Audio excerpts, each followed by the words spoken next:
Bueno, buenos días a todos. Hoy tenemos el placer de recibir a la ingeniera Teresa Pérez. Ella es ingeniera en química, recibida de la UBA, es especializada en materiales y corrosión. Actualmente es consultora independiente, es profesora titular en el Instituto Sábato, que pertenece a la UNSAM, y es académica titular de la Academia Nacional de Ciencias Exactas y Físicas y Naturales y de la Academia Nacional de la Ingeniería. También fue profesora invitada en universidades internacionales como la de Federal de Santa Catalina, la de París 6 y la Politécnica de Cataluña. Entre sus antecedentes ha recibido numerosos premios como el CONEX de Platino en Ciencia y Tecnología en el año 2013, la Fellow Award otorgada por la Asociación Internacional de Corrosión en el año 2015 y también la Technical Achievement Award, que es un premio que también otorga la Asociación Internacional de Corrosión en el año 2013. Además fue personalidad destacada UBA 200, que es un premio otorgado por la UBA a 200 miembros de la institución que por su trayectoria sobresalen en el campo profesional, académico, científico, cultural, empresarial y de gestión en agosto del 2021. Bueno, esto es su presentación académica. Ella nos va a contar parte de su presentación personal, que es lo que pedimos siempre en Laboratorio Cero. Así que bueno, le dejo el micrófono a Teresa. Gracias por venir. No, buenos días a todos. Gracias a ustedes por convocarme. Es siempre muy interesante y desafiante interactuar fundamentalmente por lo que creo con un público joven, interesado quizá en orientar su futuro profesional. Así que les agradezco y Solange te agradezco también la presentación. Bueno, nosotros, o yo he titulado la presentación Ciencia de Materiales, Ingeniería de Materiales, un mundo apasionante. Y los objetivos de la charla van a ser justamente mostrar eso, mostrar cómo, esperen que no me queda muy cómodo, los materiales son un factor fundamental para el desarrollo de... Todavía vamos a estar así porque quiero que cuando contarles mi parte profesional me vean. Entonces, lo que yo quiero es contarles cómo, o destacar en esta charla, que los materiales son un factor fundamental para la evolución de la humanidad y para el desarrollo de la sociedad. Quiero también que veamos cómo la ciencia de materiales es fundamental para otras disciplinas de la ciencia y de la ingeniería, y que en realidad el mundo de la ingeniería de los materiales es muy apasionante, lleno de desafíos y de posibilidades de desarrollo profesional. Entonces, la charla, de acuerdo a lo que hablé con los organizadores, yo la orienté para cubrir estos objetivos. No es una charla de tipo científico-académica, en que yo voy a hablar de una línea de investigación, los resultados, las conclusiones, la discusión. No, es una charla en la cual, para cubrir estos objetivos, yo voy a empezar por comentarles un poco cómo yo llegué a los materiales, y después con algunos ejemplos voy a tratar de demostrar que realmente es cierto que es un mundo apasionante. Para ser muy honesta, yo les quiero decir que no es una opinión imparcial, yo soy una apasionada y una fanática del tema, entonces ustedes tienen que tomar también la cautela de que no es una opinión imparcial. Pero yo les digo que gran parte de lo que les voy a mostrar es objetivamente cierto, aparte de mi apasionamiento personal. Entonces, empiezo por contarles la parte más académica, menos académica, sino más personal respecto de cómo yo llegué a los materiales.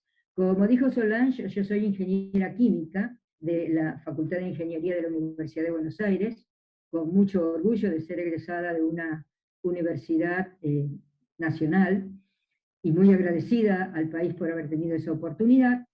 Y cuando yo me recibí no existía la carrera de materiales.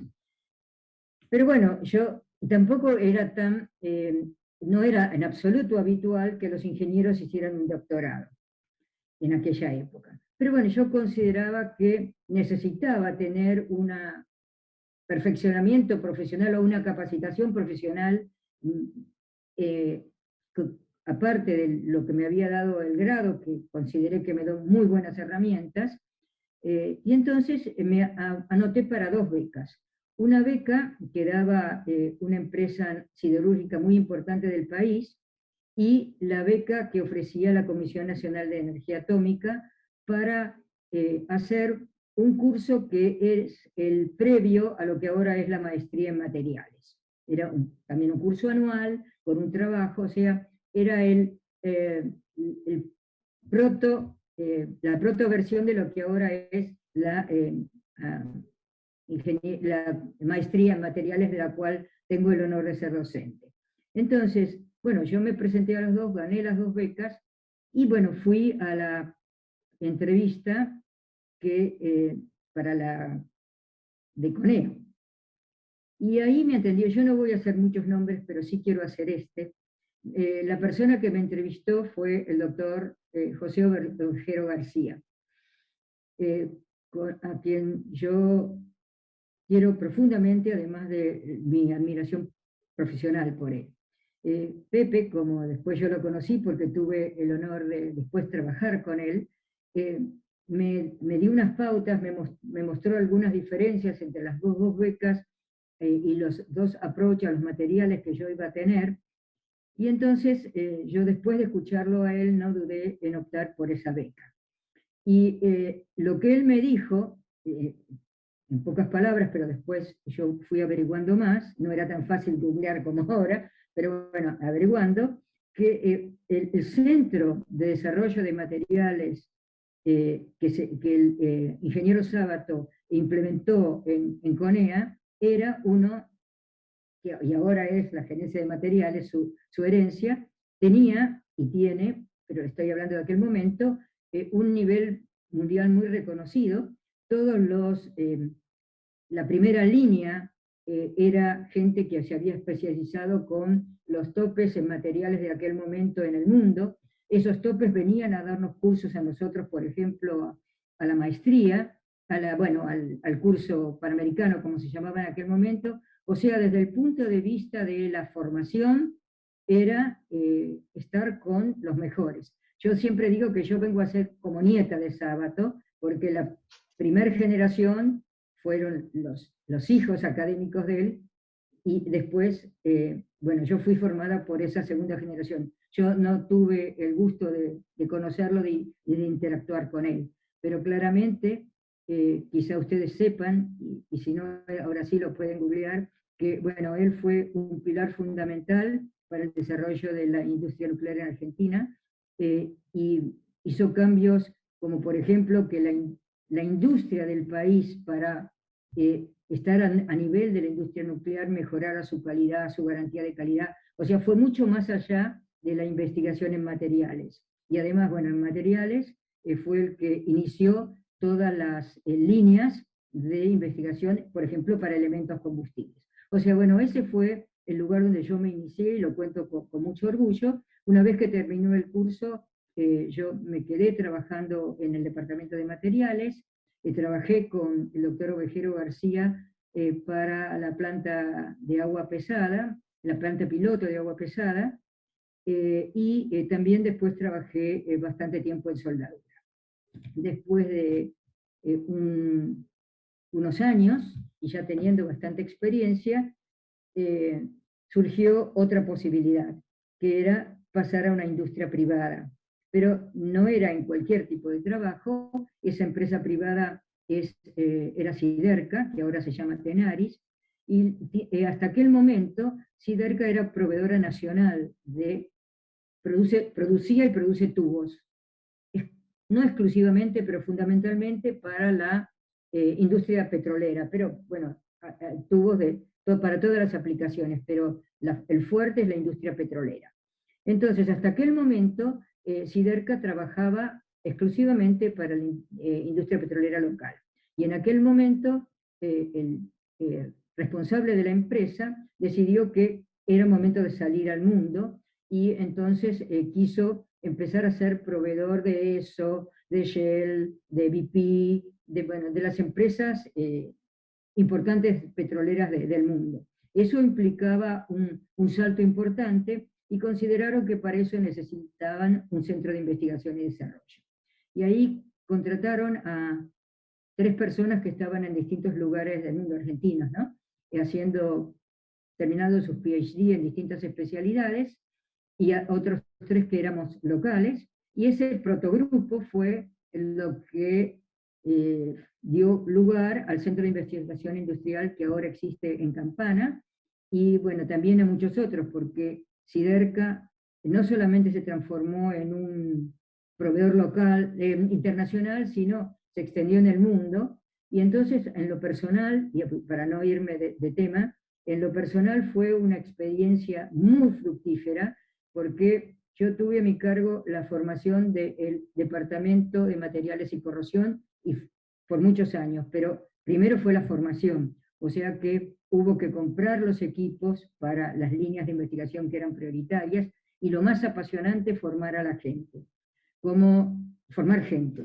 Como yo seguí siendo docente en la FIUBA, y seguí y sigo siendo en el Sábato, siempre hubo mucho link entre las universidades y el centro de investigación, y eso permitió que se desarrollaran en el centro de investigación tesis doctorales y tesis de maestría, y bueno, esos doctorandos y esos magísters están dentro de la empresa que ahora es internacional, en lugares muy importantes de decisión, algunos académicos y otros no académicos, y también, bueno, otros están en universidades del mundo. Por ejemplo, hay uno que ahora fue mi último maestrando, que ahora está haciendo su doctorado en la Universidad de Alberta, y bueno, tenemos discusiones está trabajando en aceros, sobre algunos puntos todavía, las ventajas que trajo la pandemia y el WhatsApp, podemos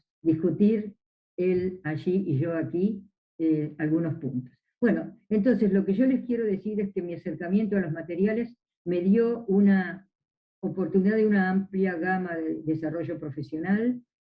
Yo siempre, por elección, me quedé más cerca del laboratorio, si bien, como van a ver en algunos ejemplos, por supuesto que lo que uno pensaba en el laboratorio había que llevarlo a la planta y hacerlo en toneladas por hora, y entonces eso implicó un contacto con la planta muy importante. Pero yo siempre, por mi interés personal, quise quedarme en el laboratorio, en contacto con la planta cuando era necesario. Y esto lo remarco porque para cualquier ingeniero en materiales va a tener la posibilidad de elegir el lugar que más le interesa, desde trabajar en algo más básico del laboratorio, o estar en la media escala, o estar en la planta.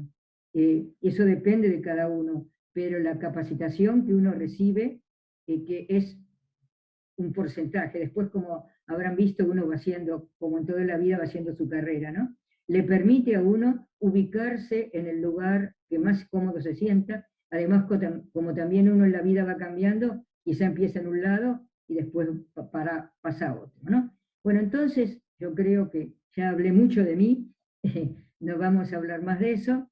Es simplemente para, con una vivencia personal, ustedes vean que lo que yo afirmo ahí, que hay muchas posibilidades profesionales, es cierto.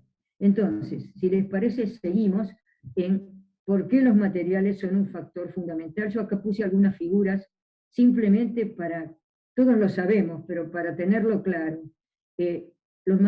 Una empresa química puede diseñar un proceso, y estoy hablando de esto, perfecto para obtener tal producto que es esencial para X aplicación, pero hay que armar una planta para eso. Esa planta tiene que tener propiedades como resistencia a la corrosión, quizá algún proceso conveniente que sea a alta temperatura, porque así es más eficiente, tiene más conversión, y entonces hay que tener para cada uno de estos torres y ductos un material adecuado que cumpla con los requisitos de ese caso particular. Y como vamos a ir viendo, el tema de los requisitos a veces son contrapuestos.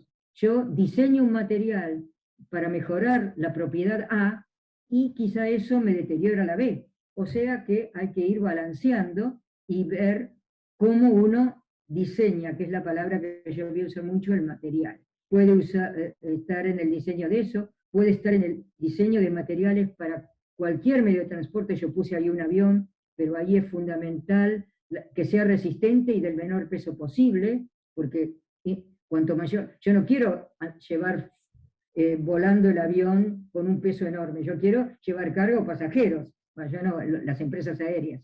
Entonces, lo que necesitan es un material con mucha resistencia mecánica que con un espesor finito y poco peso me permita tener el avión en vuelo y gastar menos combustible. Y ahora también va a aparecer la sustentabilidad en toda nuestra charla. En la medicina, los implantes de todo tipo.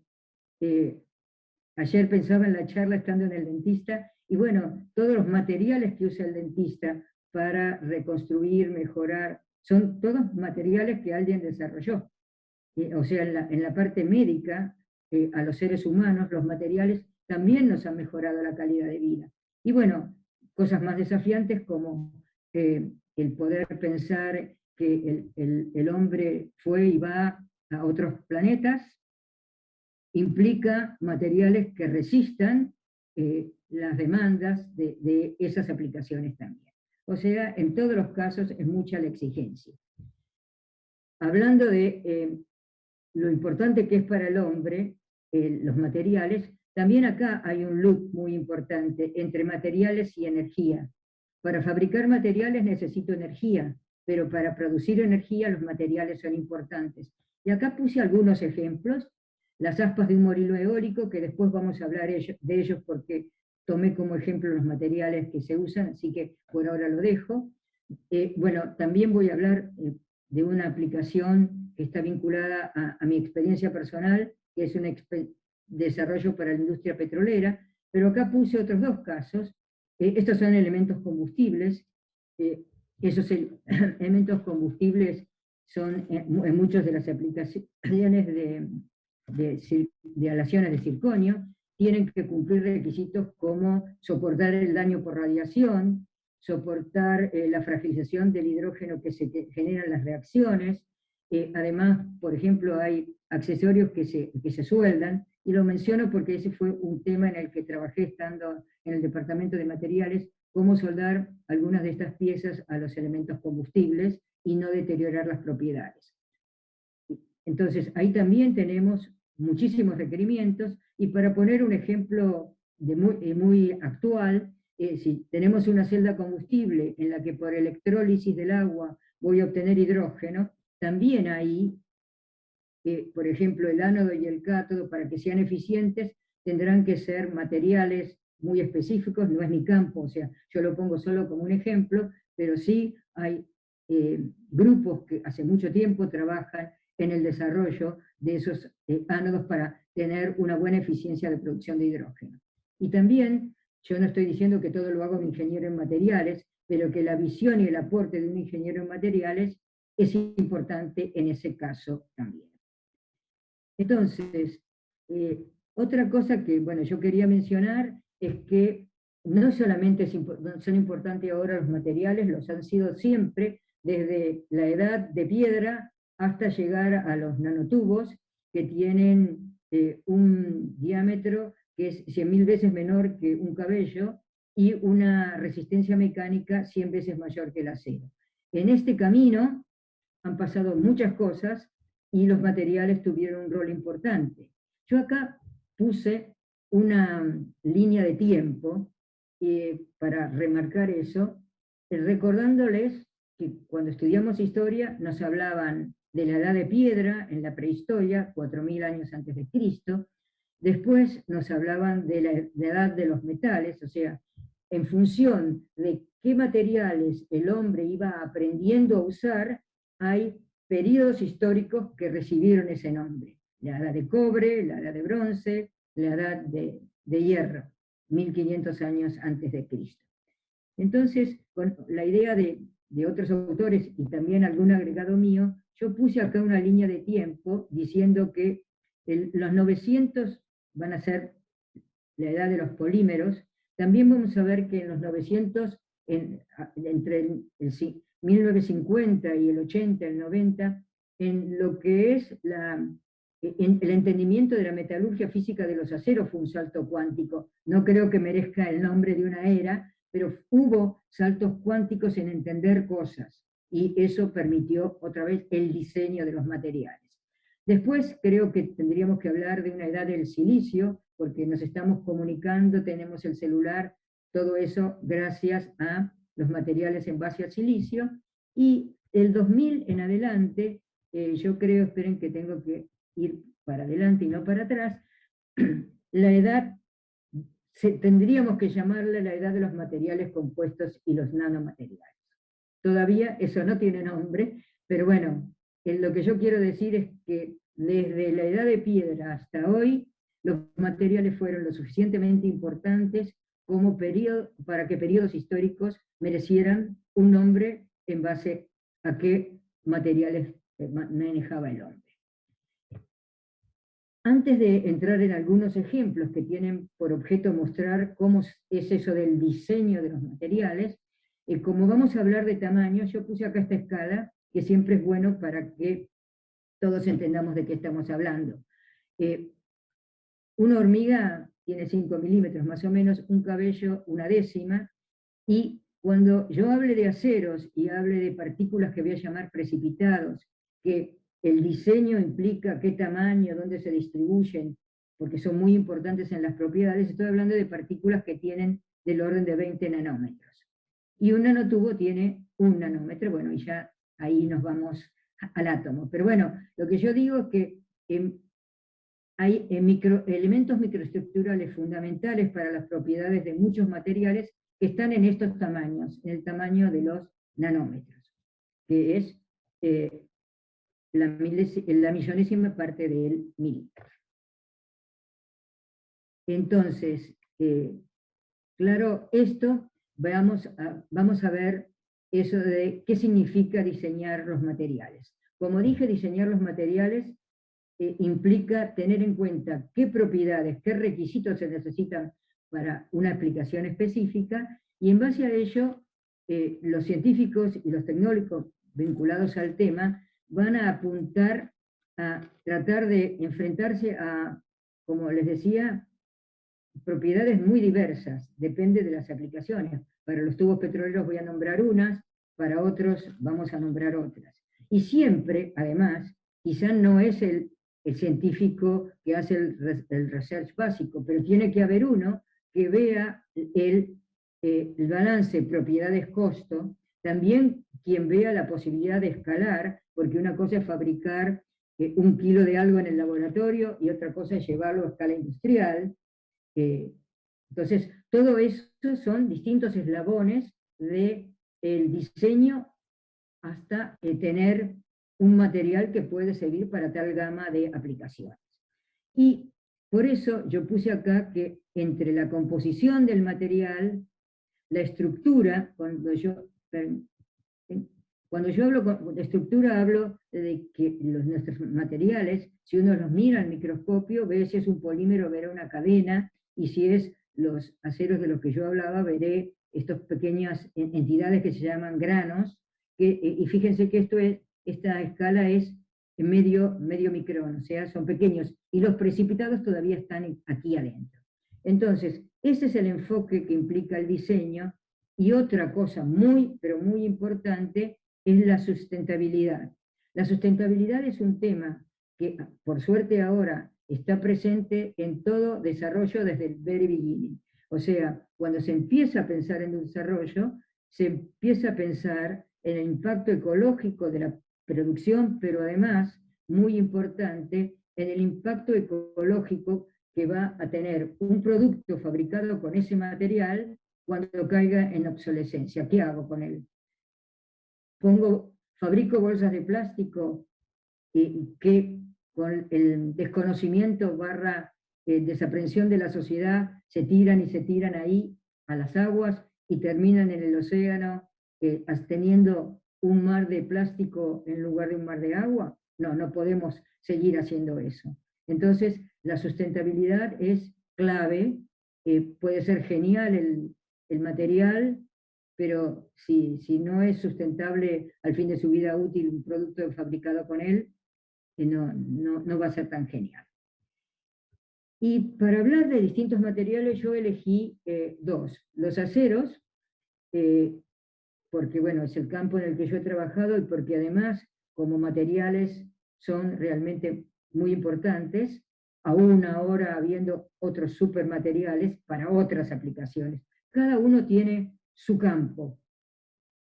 Y para cada campo quizá un material es el mejor para ecuación económica, propiedades, fabricación. Entonces, la primera pregunta que yo quería responder es ¿qué son los aceros y por qué son tan importantes? ¿Qué son? Dichos en pocas palabras, es una aleación fundamentalmente de hierro con carbono. Carbono, ahí dice hasta el 1,7%, pero todos los aceros que uno ve a su alrededor, que ahora voy a mostrar algunas aplicaciones, solamente para remarcar lo importantes que son, ninguno tiene esa cantidad de carbono, tienen menos por razones que voy a explicar. Quizá un acero para una herramienta que tiene que ser muy duro pueda tener alto carbono, pero no es lo habitual en los aceros que yo llamo estructurales, para estructuras. Y también tiene aliantes, que voy a explicarles brevemente el uso. Aquí yo puse, no voy a entrar en el detalle del proceso de fabricación del acero, sí sabemos que en la naturaleza lo que hay es óxido de hierro, entonces tengo que pasar de óxido de hierro a hierro, y después ese hierro se funde en una acería, ya les digo, no voy a entrar en el detalle, y ahí es donde se agregan los aliantes. O sea, una parte importante de la definición de las propiedades tiene lugar acá. Después se solidifica el material en una forma adecuada a lo que se va a hacer. Por ejemplo, acá son barras porque, bueno, es un esquema que corresponde a una fábrica de tubos, y después se deforma mecánicamente para darle la forma final, por ejemplo, en ese caso era un tubo, y se le hacen algunos tratamientos. Con todo eso se logran las propiedades que uno quiere. Brevemente, entonces, el link que quien, como yo trabajaba en esto, tiene que tener claro en su cabeza, es que los procesos, a ver, voy a usar el puntero para que ustedes me vean mejor. Ahora, en los procesos, la acería, el tratamiento termomecánico y el tratamiento térmico, junto con la composición, que es lo que yo les mostraba que se agrega en la acería, los aleantes, van a determinar qué estructura tiene el material. Y eso va a determinar las propiedades. Son muchas las propiedades, dependerá de cada caso cuáles son. Me va a importar que tenga una cierta resistencia mecánica, que tenga una cierta dureza. Este tema es un tema del que vamos a hablar, la tenacidad. Los aceros son materiales que no se rompen como un vidrio, y es deseable que eso no ocurra. Bueno, esa propiedad de poder absorber un impacto sin romperse como un vidrio se llama tenacidad, y es muy importante que los aceros la tengan y la mantengan. Van a ver enseguida por qué yo les aclaro eso, que las mantengan. Y cuando hablo de estructura, yo lo que quiero decir es que si uno lo mira con un microscopio, no con esta lupita que tiene el señor ahí, uno ve que el material no es un continuo, al contrario, tiene estas unidades cristalinas que llamamos granos. Vuelvo a decir, esto es medio micrón, o sea, son de menos, son del orden del micrón, y dentro, si ustedes ven pequeñas partículas, son precipitados. Hay algunos más pequeños que incluso necesita uno un microscopio electrónico de transmisión para ver lo que es el de mayor resolución y magnificación.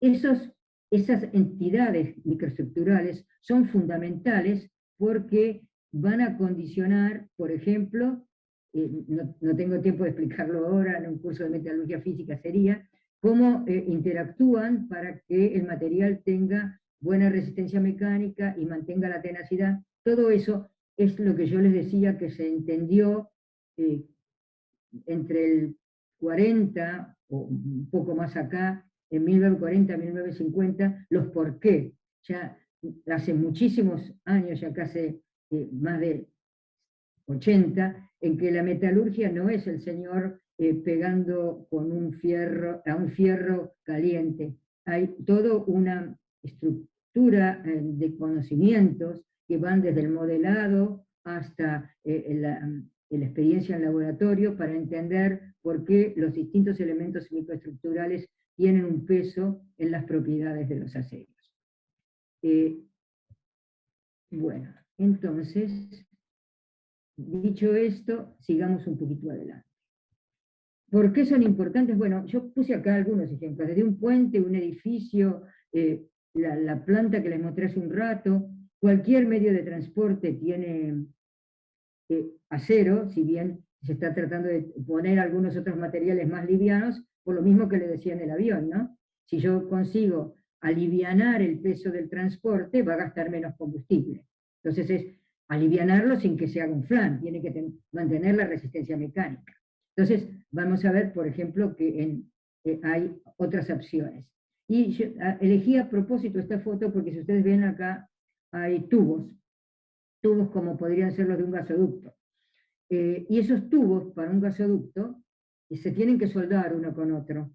Y eso me da pie a decir que en el diseño de aceros, en muchos casos, que el material se pueda soldar, que es esencial, porque de qué otra manera yo puedo hacer un gasoducto de 5.000 kilómetros, los tubos tienen 10, 12 metros cada uno como máximo, la única manera es en campo soldar un tubo al otro y que el material, a pesar de que lo suelde, siga manteniendo las propiedades, que no se me transforme en un vidrio, por ejemplo.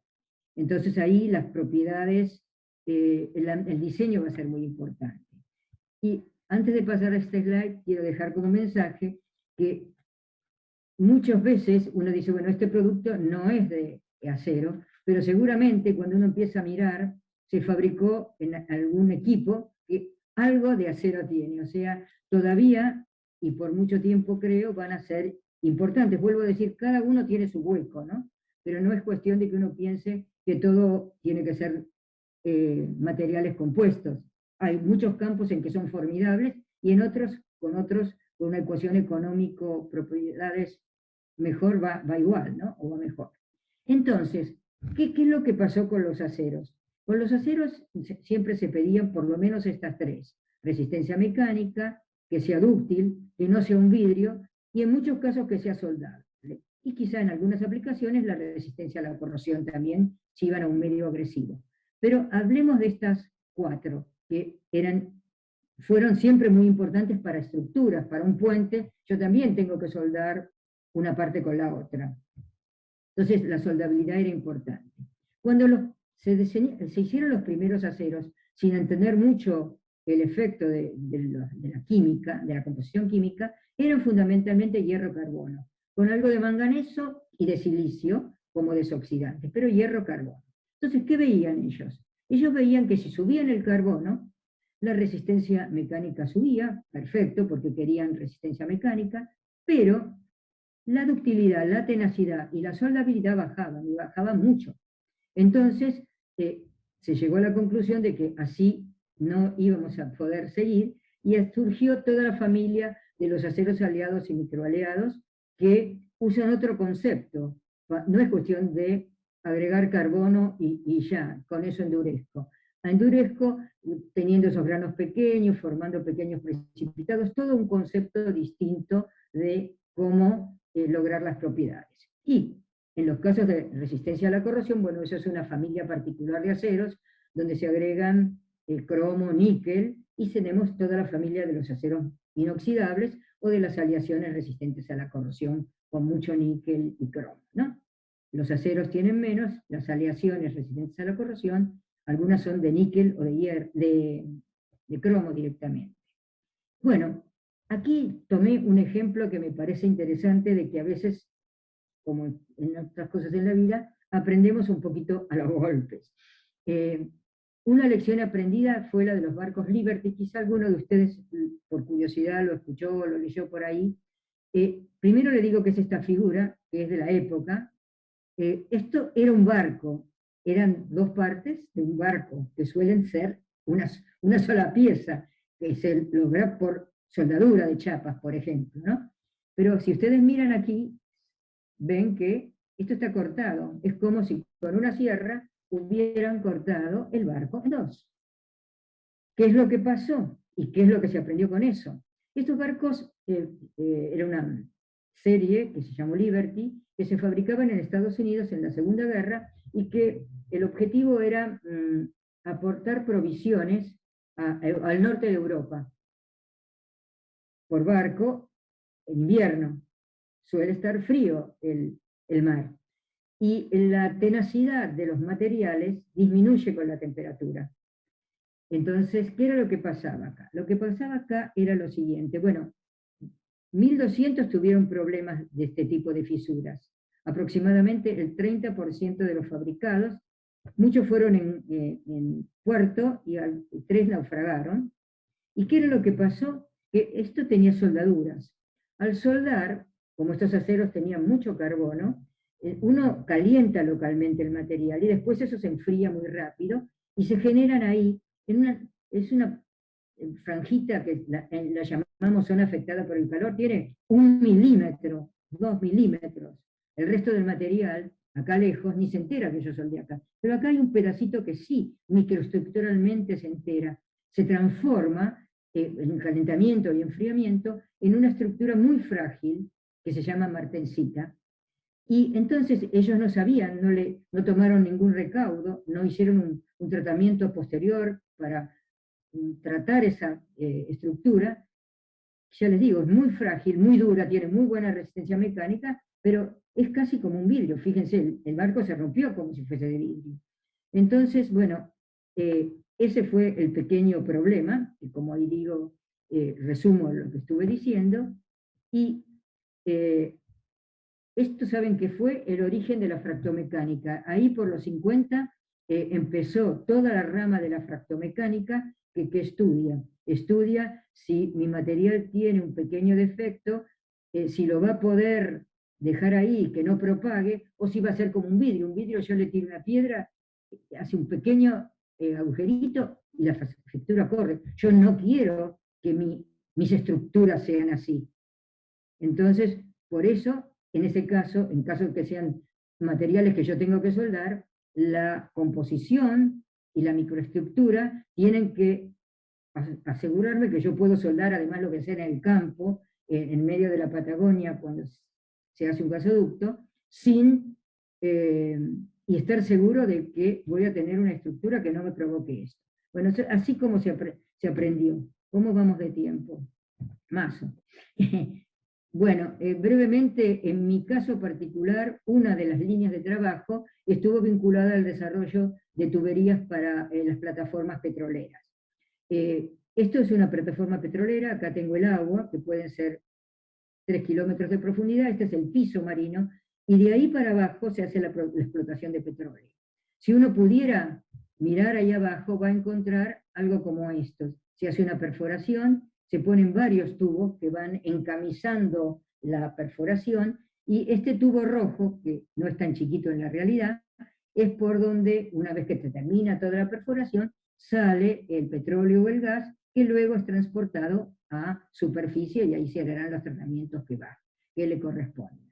Bueno, lo que ocurre es que yo necesito que estas tuberías respondan a tener elevadas temperaturas y presiones y además sustancias agresivas. Ese fue un desarrollo interesante y les cuento brevemente por qué. Bueno, ya les dije cuáles eran los requerimientos: tenacidad, elevada resistencia mecánica y este problemita de la fisuración que ahora les cuento en el siguiente slide. Bueno, este sería un corte del tubo que está en contacto con el petróleo o el gas que sube por aquí, ¿no? Además de petróleo y gas suele haber agua, y eso implica un problema. Si yo tengo agua líquida, aunque sea una pequeña cantidad, puedo tener problemas de corrosión.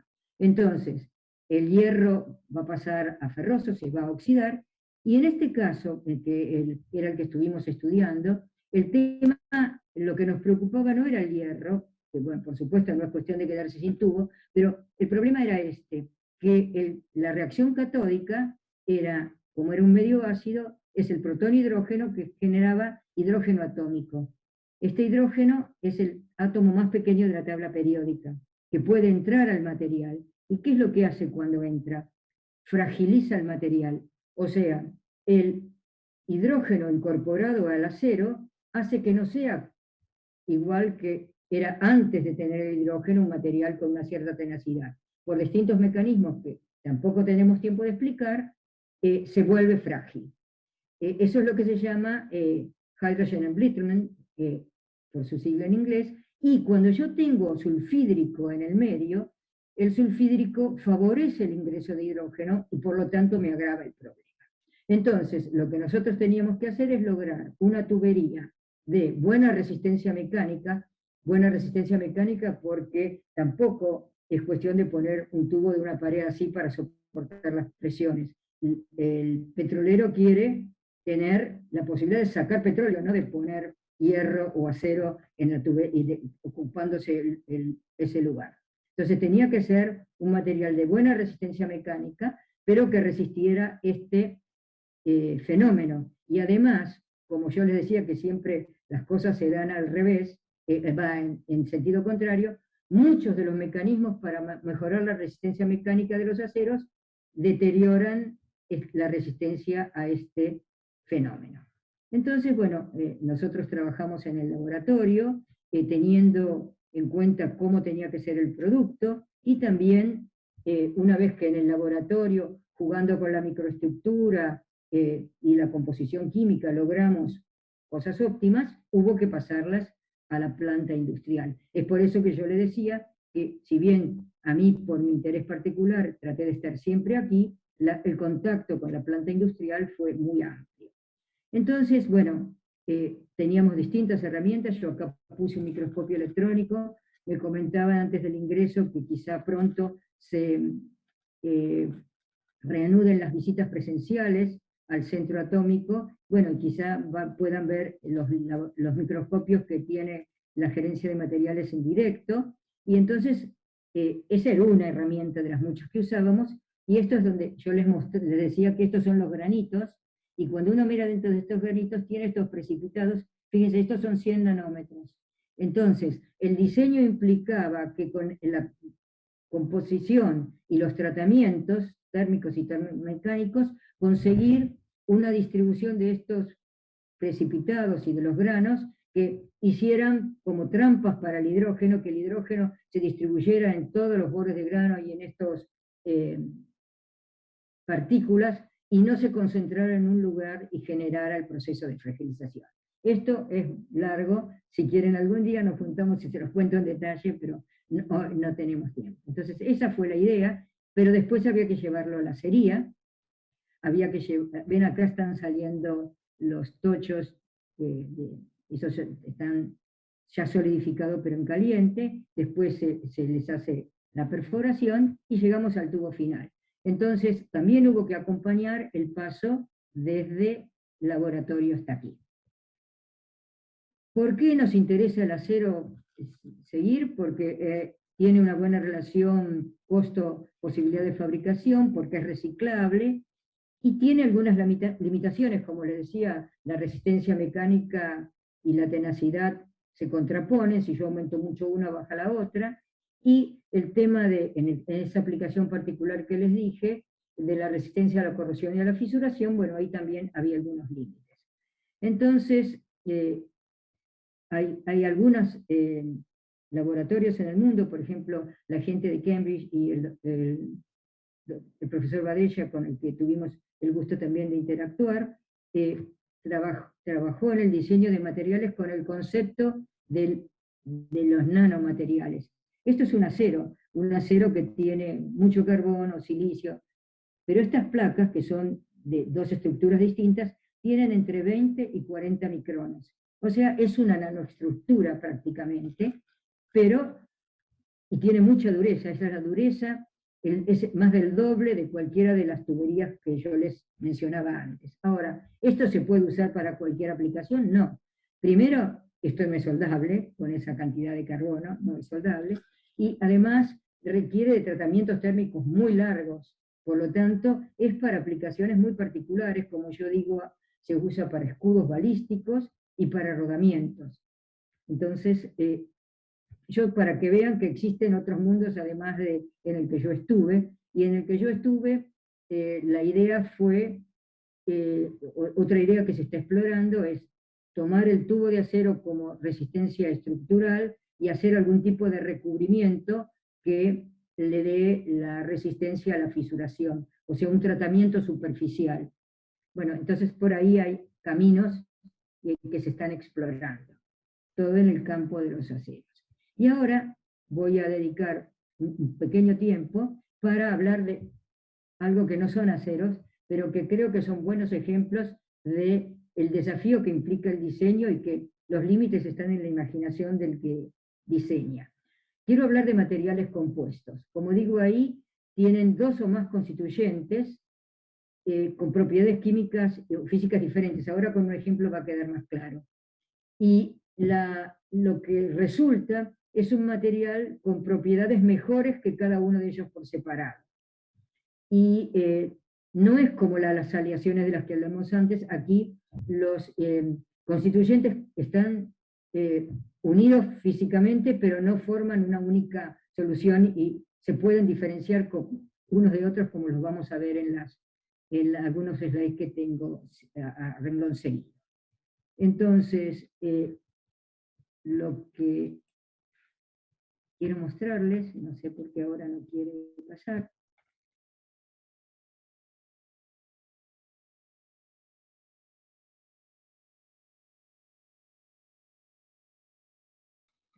¿Te muteaste, Teresa? Sí, me di cuenta. Perdón. Espero que no haya sido cuando dije buenos días. No, escuchamos todo hasta recién. Bueno, entonces los materiales compuestos pueden ser naturales, la madera es un material compuesto, los huesos son materiales compuestos, pero también hay materiales creados por el hombre.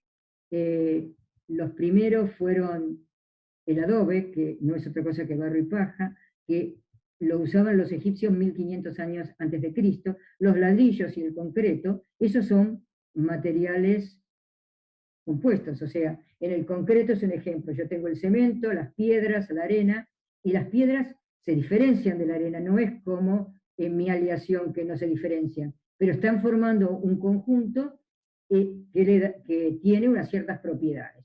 Lo mismo en el ladrillo, lo mismo en el adobe. Bueno, acá vamos a buscar cosas un poco más modernas, vamos a los nuevos materiales compuestos. Los nuevos materiales compuestos, como les decía, tienen una matriz y un segundo o terceros agregados. Algunos tienen matriz, la matriz es el compuesto mayoritario, que es metálica. Otros pueden ser un cerámico y otros pueden ser polímeros. Yo creo que lo mejor es que con un ejemplo lo veamos para entendernos mejor. Hablamos, por ejemplo, de materiales compuestos de matriz metálica, así sabemos qué es. Puede ser un acero, un aluminio, una aleación de aluminio, una aleación de titanio, de cobre, pueden ser distintas aleaciones. ¿Qué se les puede agregar? Se les puede agregar filamentos de carburo de silicio, fibras de carbono, y ven cómo se agregan. Pueden ser como fibras continuas, como láminas, como partículas, como fibras cortas.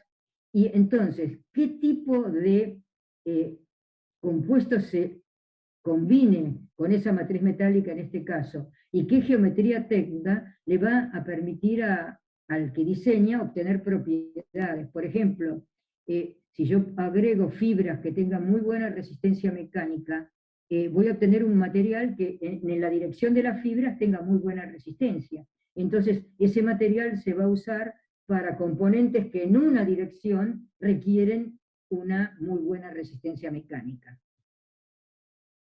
Y además tenacidad, rigidez, resistencia a la corrosión, esas son algunas de las propiedades que se pueden conseguir. Y acá puse un ejemplo para que sea más concreto. La turbina de un avión.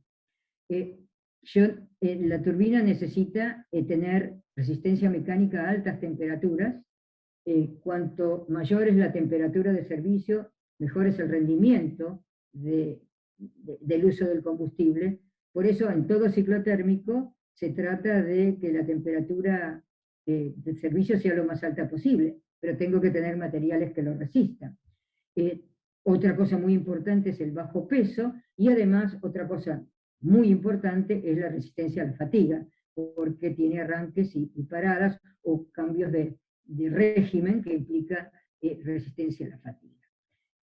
inicialmente eran aleaciones de titanio, pero ahora hay una nueva generación de materiales que son matriz de titanio, ven, por eso es un ejemplo de materiales con matriz metálica, y tienen filamentos de carburo de silicio. Y combina las propiedades de ambos, aumentando la temperatura de servicio y disminuyendo la densidad, y por lo tanto el peso. O sea, cumple el objetivo, estas nuevas aleaciones, de optimizar las aleaciones originales de titanio. Acá puse otro ejemplo, que son polímeros reforzados con fibras de carbono, que por sus siglas en inglés se conocen como CFRP. Las fibras de carbón aportan la resistencia y la rigidez. No sé si se ve o está acá muy pequeño, pero yo tengo el polímero en el exterior, y estos son los tubos las fibras de carbono. Y acá, tomado de esta referencia, puse para comparación una de estas fibras de carbono comparado con un cabello humano, para que veamos de qué estamos hablando. Y nuevamente aquí, como si las fibras se ponen así, que tienen muy buena resistencia, vamos a poder tener propiedades direccionales. O sea, en la dirección, en esta, el material va a tener muy buena resistencia. Ese sería otro ejemplo.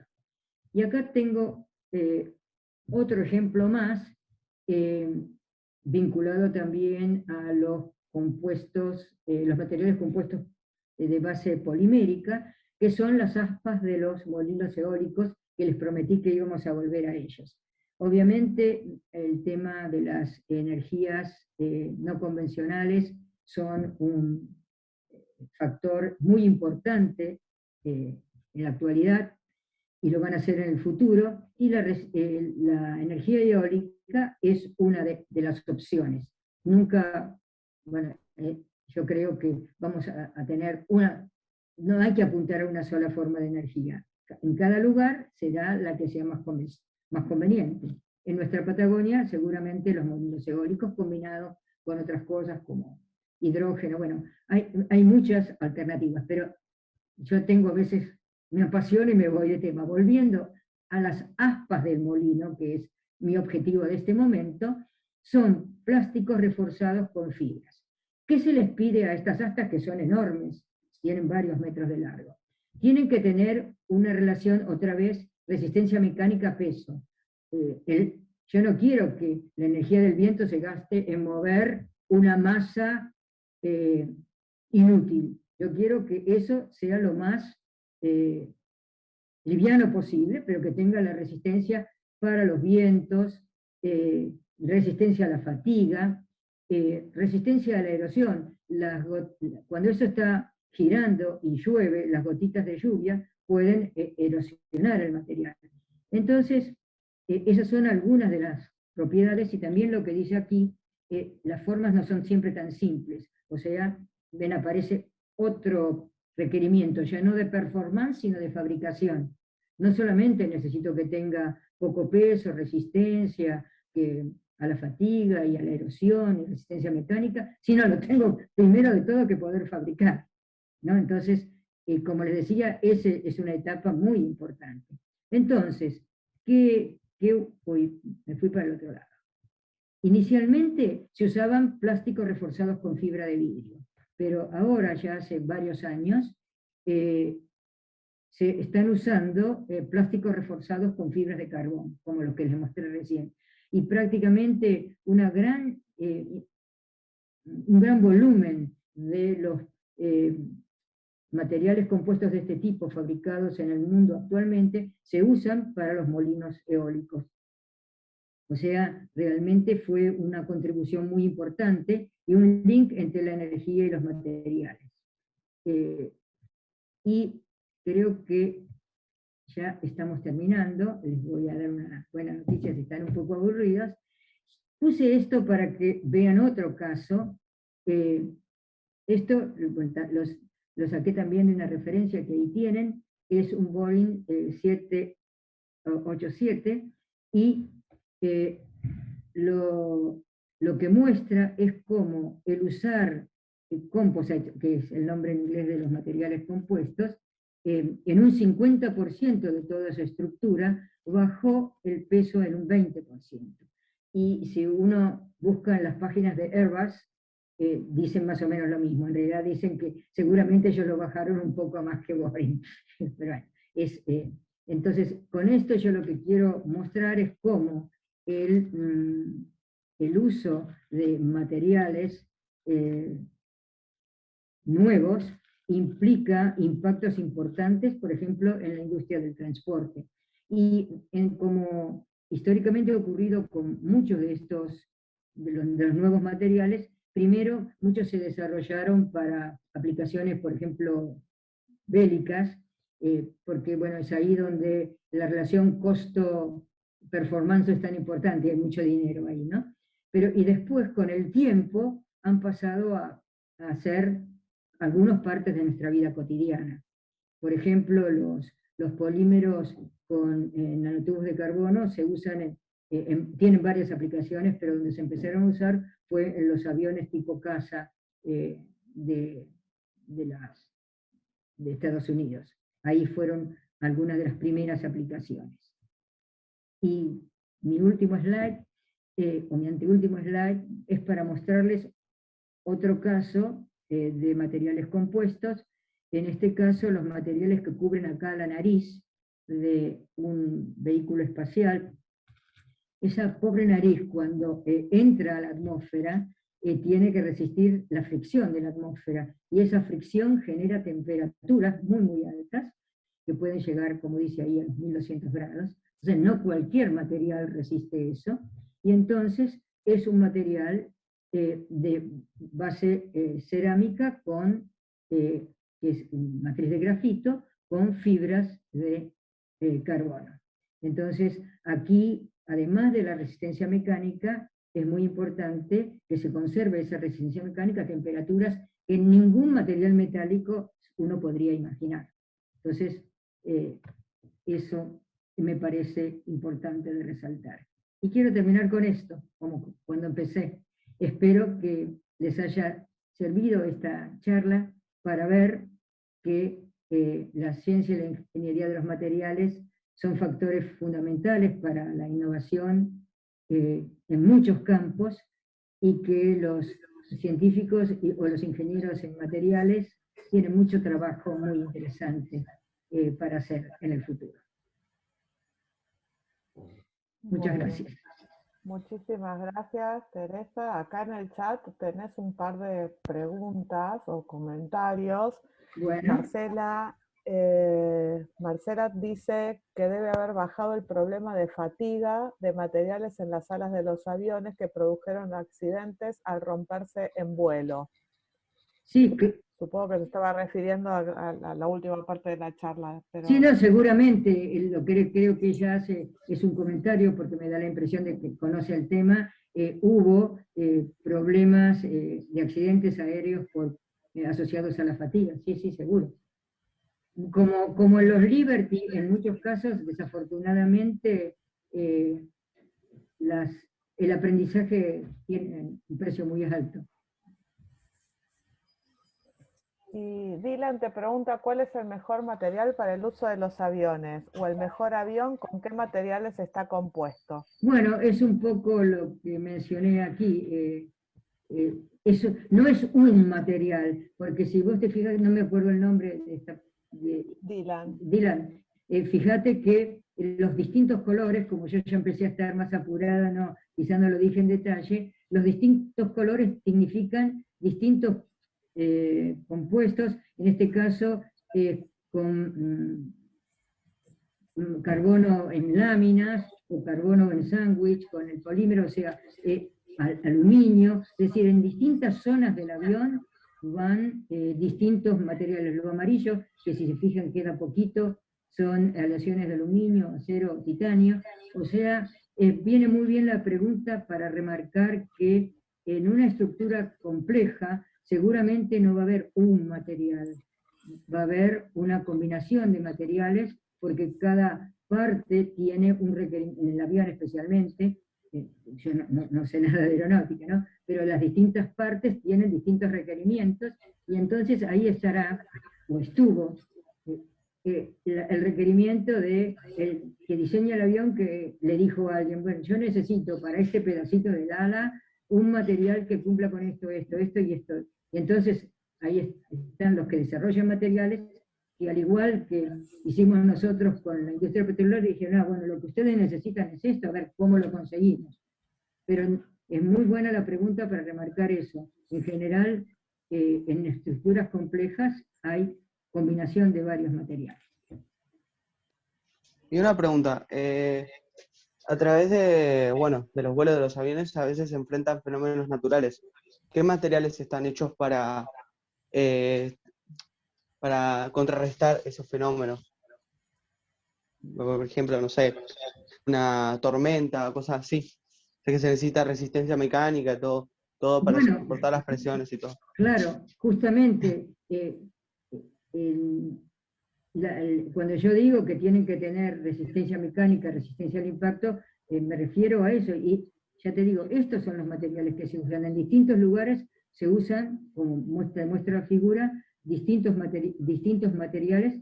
Y bueno, además de la resistencia a la fatiga, por supuesto tiene que resistir hasta cierto límite el impacto, no sé, de un rayo o una tormenta.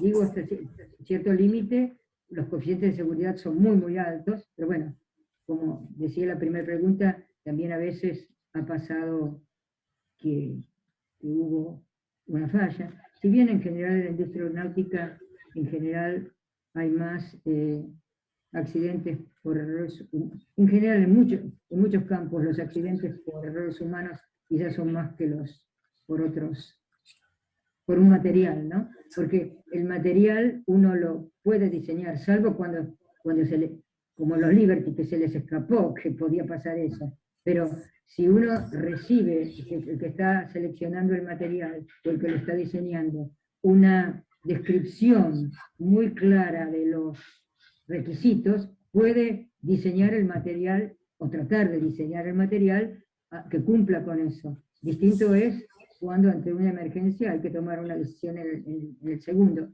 Ahí es donde a veces fallan las cosas, que no tienen que ver con los materiales, ¿no? Pero en los materiales sí, como vos decís, nuevamente es una combinación de manera que enfrente los riesgos, de la misma manera que un edificio en una zona sísmica se diseña para que los materiales resistan eso, o en un auto, que la parte de delante que absorba la energía y no la absorba el conductor. O sea, yo elegí los aviones, pero también en los autos han cambiado mucho los aceros que se usan, usando no solamente aceros con menor espesor por el tema de relación peso consumo de combustible, sino también para que, a veces uno lo ve más todavía en los autos de carrera, que uno ve el auto que está totalmente destrozado y el piloto sale de ahí bien, porque bueno, el diseño y las aleaciones y los materiales que se usan son para que esas aleaciones absorban la energía del impacto y quede una estructura fija adentro, que es la que protege al piloto.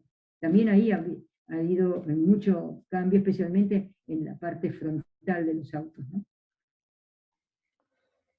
Teresa, te invito a que dejes de compartir, así se ven las caras en la última parte de la grabación, y gracias. Y si hay más preguntas, yo tengo una que tiene que ver con el diseño de los materiales y los ensayos que ustedes desde los laboratorios pueden hacer para simular todas estas condiciones adversas que vos decís, ¿no? Porque me imagino que uno muchas veces es obviamente a prueba y error, en el sentido de que, no sé, piensan que a lo mejor un material va a funcionar para eso, o que una cierta aleación, poniéndole, determinadas partículas va a funcionar, pero después tiene que haber toda una parte de ensayo, ¿no? En laboratorio. Claro, viene buena, es buena la pregunta porque así les puedo mostrar algunos otros.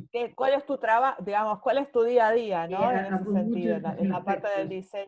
Por empezar, en lo que respecta al diseño, y hablando de algo que está más cerca quizá de tu actividad, también se usa el modelado como una herramienta de diseño, simulación para ver cómo se van a transformar las fases, o sea, toda esa es una herramienta, además de experiencias de laboratorio en pequeña escala con equipos ad hoc que me permiten simular sobre una pequeña probeta cuál es la respuesta. Estoy hablando en el caso de los aceros, pero bueno, la idea más o menos sería la misma. ¿Cuál es la respuesta a un tratamiento térmico o a otro? Eso en el campo del diseño en el laboratorio. Ahora, después, sí, claramente la hora de la verdad son dos. Primero la fabricación, pero además, y quizás antes que eso, bueno, primero la fabricación a escala piloto, porque la siguiente etapa que es a la que vos apuntás, que es la evaluación del material, va a ser a escala, con materiales no, que yo hice en el laboratorio en un crisol de 20 centímetros cúbicos, se hace con material fabricado industrialmente. Y ahí los ensayos son muy diversos. En el caso particular nuestro, también fue una rama muy interesante en esta Asociación Americana de Corrosión. Se estaban desarrollando cuando nosotros empezamos ensayos de laboratorio para probar esos materiales.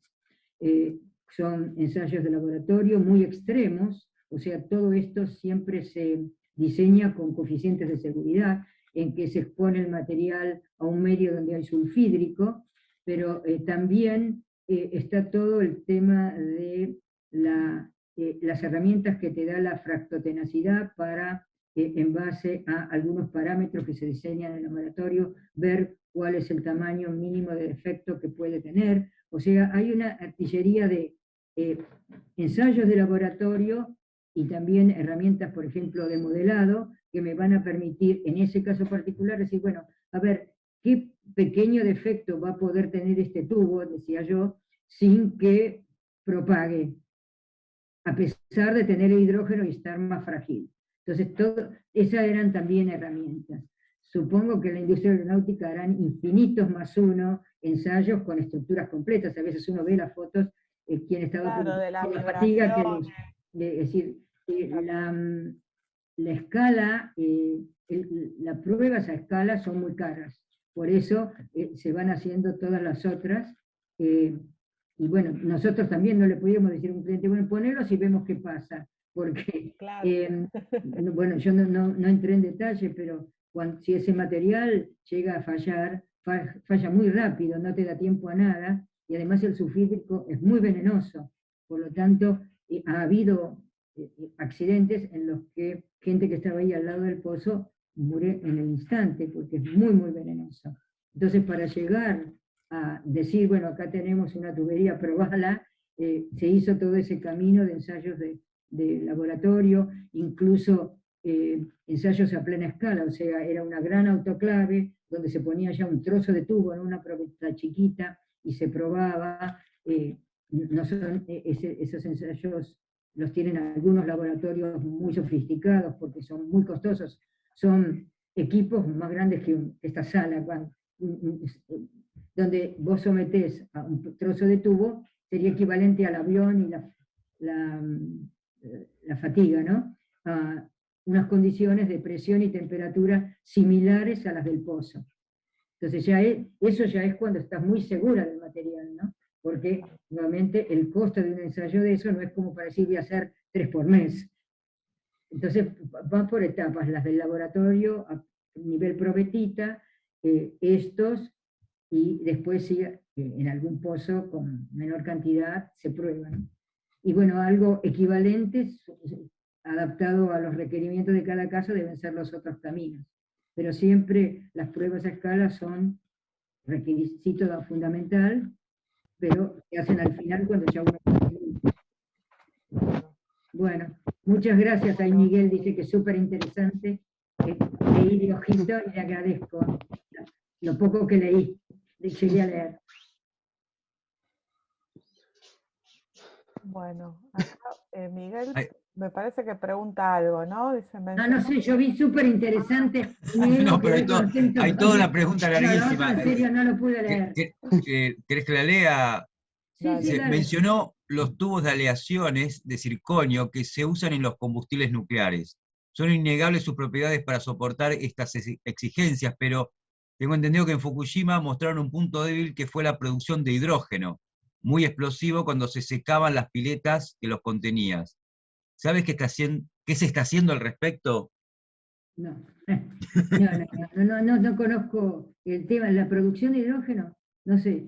Yo lo que sí sé es que en servicio, por las reacciones nucleares se genera hidrógeno, y ese hidrógeno puede entrar, atómico, puede entrar al circaloy, pero es otra cosa, ¿no? Puede entrar al circaloy y genera hidruros que también lo fragilizan. Por eso quienes diseñan los elementos combustibles tuvieron mucho trabajo estudiando qué aleaciones de circaloy podrían garantizarle que no se presenten esos problemas de fisuración por hidrógeno. El hidrógeno es un átomo muy chiquito, puede entrar en todos lados, difundir, y en muchos materiales, fíjense, yo les hablé del acero, ahora les estoy hablando de aleaciones de circonio, generar problemas por distintos mecanismos, pero lo genera. Pero no, en el caso de Fukushima no sé qué pasó.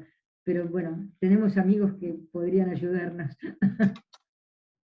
Perdón, yo puse la pregunta y hay una cosita que no llegaste a leer ni la leyó Andrés, que puse también que fue muy agradable la charla, aparte de súper interesante.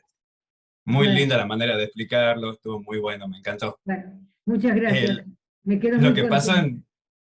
Lo que pasó en Fukushima, según lo que entendí, porque por supuesto no estoy muy experto en el tema, para nada, es que cuando se secaron las piletas porque se quedó sin agua para refrigerar, se empezó a consumir el agua, se produjo una reacción, no sé qué reacción porque de química no sé mucho, pero se liberó hidrógeno del circonio, de la aleación, se liberó hidrógeno gaseoso y explotó. Y las explosiones de Fukushima fueron de hidrógeno en los depósitos de combustible gastado o nuevo, no sé. Y bueno, eso fue. Bueno, entonces, con la responsabilidad de que esto quede grabado, pero quizá el hidrógeno, si salió del elemento combustible, es el que yo les estoy diciendo que entra. Obviamente, difunde en un lado y para el otro, ¿no? Hacia un lado o hacia el otro.